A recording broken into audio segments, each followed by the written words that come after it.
안녕하세요. 솔로몬 시대 이스라엘의 번영과 솔로몬 왕의 명성에 대한 기록입니다.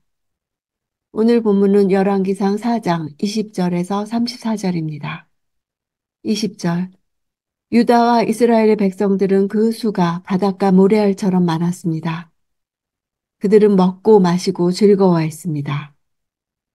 솔로몬 시대 이스라엘 왕국의 번영과 평화를 효과적으로 전달하기 위해 20절부터 25절까지 교차 대구 구조로 구성하고 있습니다. 20절과 25절, 21절과 24절, 22절과 23절이 서로 짝을 이루어 교차되고 있습니다. 그 중심부에 있는 22절, 23절에서는 솔로몬 왕궁에서 하루에 소비되는 식량의 양이 얼마나 많았는지가 서술되고 있습니다.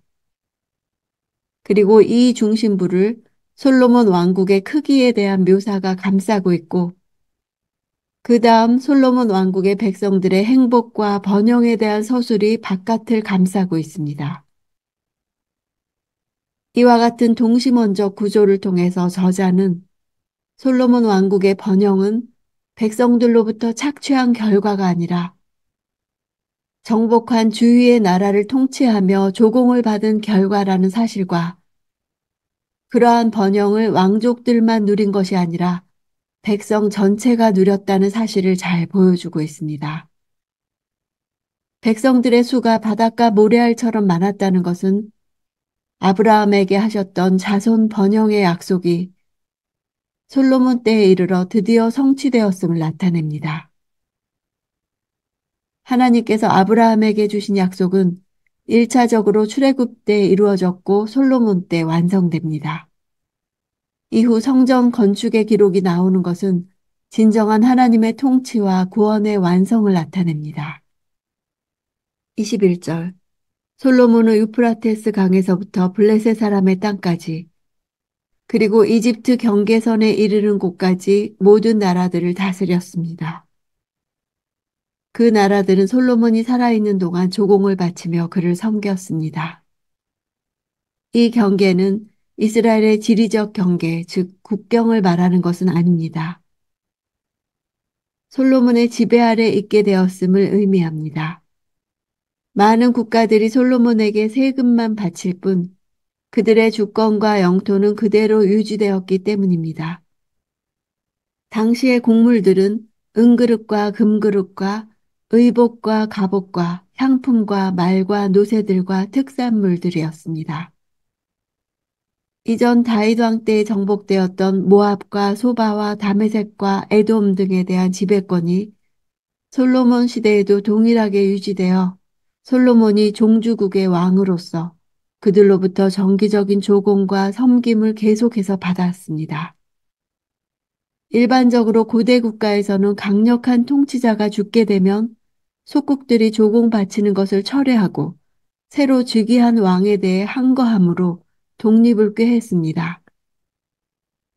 따라서 새로 등극한 왕은 자신의 통치력을 과시하고 입증하기 위해 정벌 원정을 떠나는 것이 상례로 되어 있었습니다. 그러나 솔로몬은 이러한 과정 없이 무난하게 그의 부친의 속국들을 이어받게 되었습니다.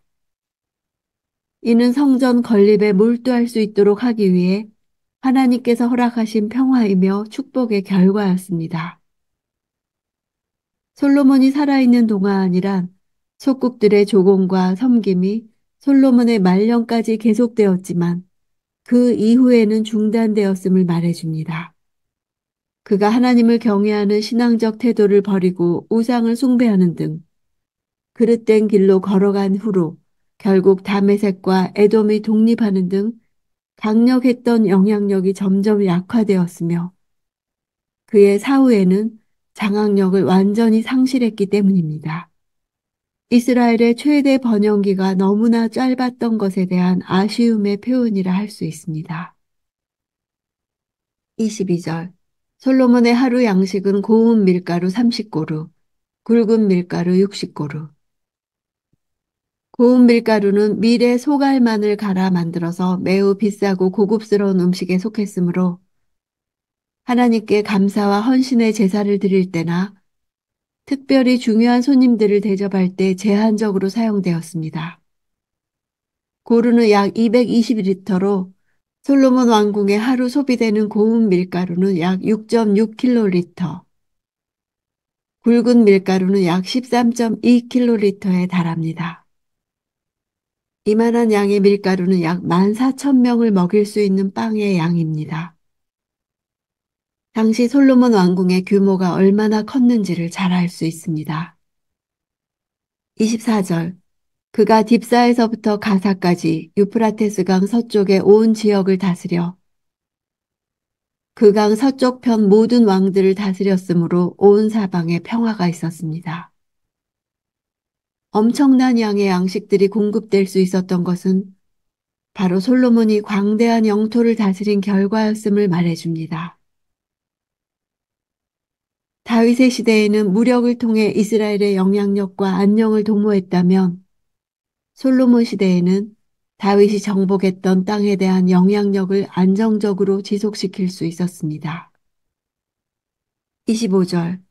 솔로몬이 사는 동안 유다와 이스라엘 백성들은 단에서부터 브엘세바에 걸쳐 각기 자기 포도나무와 무화과나무 아래에서 평화롭게 살았습니다.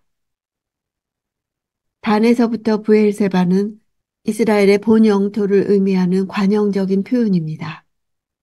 각기 자기 포도나무와 무화과나무 아래서 평화롭게 살았다는 것은 전쟁이나 경제적 혼란이 전혀 없는 완전한 태평성대를 누렸음을 뜻합니다. 이러한 표현은 후에 선지자들에 의해서 메시아 왕국에서 주의 백성들이 누리게 될 이상적인 상태를 묘사하는 데 주로 사용되었습니다. 유목 생활을 하던 이스라엘이 농경 생활로 전환하여 정착 생활을 했음을 보여줍니다.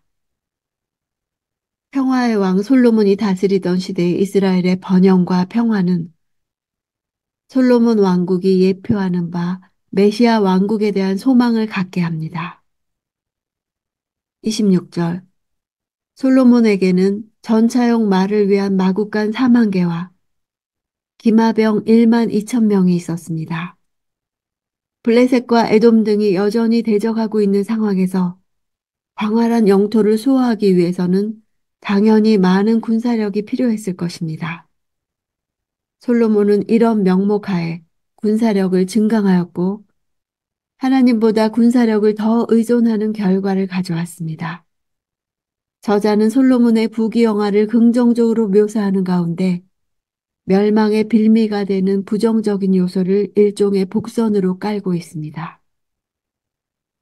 30절. 솔로몬의 지혜는 동방 모든 사람들의 지혜와 이집트의 모든 지혜보다 뛰어났습니다. 동방으로 번역된 단어는 현재의 아시아 일대가 아니라 이스라엘 사람들의 기준으로 볼 때 동편으로서 팔레스틴 동쪽과 동남쪽을 뜻합니다. 넓은 의미에서 아라비아인들을 지칭하며 보다 구체적으로는 스바, 에돔, 레만, 갈대아 사람들을 뜻합니다. 고대로부터 이곳은 문명과 문화의 발상지로 알려져 왔고 신화적 내용을 담고 있는 다양한 문학 체계뿐 아니라 많은 지혜 문서들과 천문학과 점성학 등으로 유명했습니다.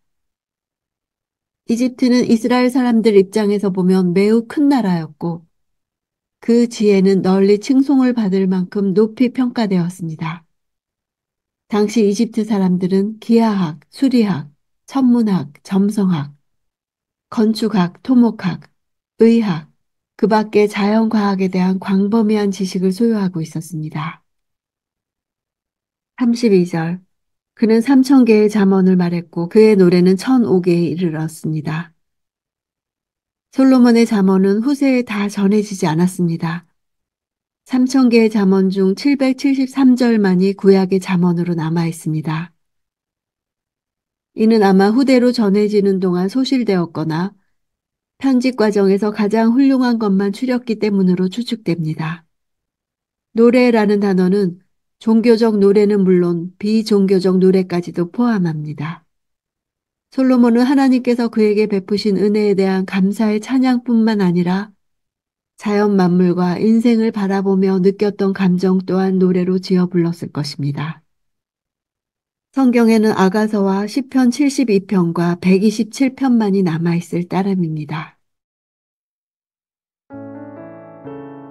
포로기 백성들에게 솔로몬 시대의 영광은 약속의 신실하신 하나님을 상기시킵니다. 하나님께서 약속하신 것을 성취하실 때 가져오는 풍요를 바라보게 합니다. 아브라함에게 하신 자손과 땅에 대한 약속의 성취는 솔로몬이 아니라 하나님께서 친히 당신의 나라를 세우신 결과입니다.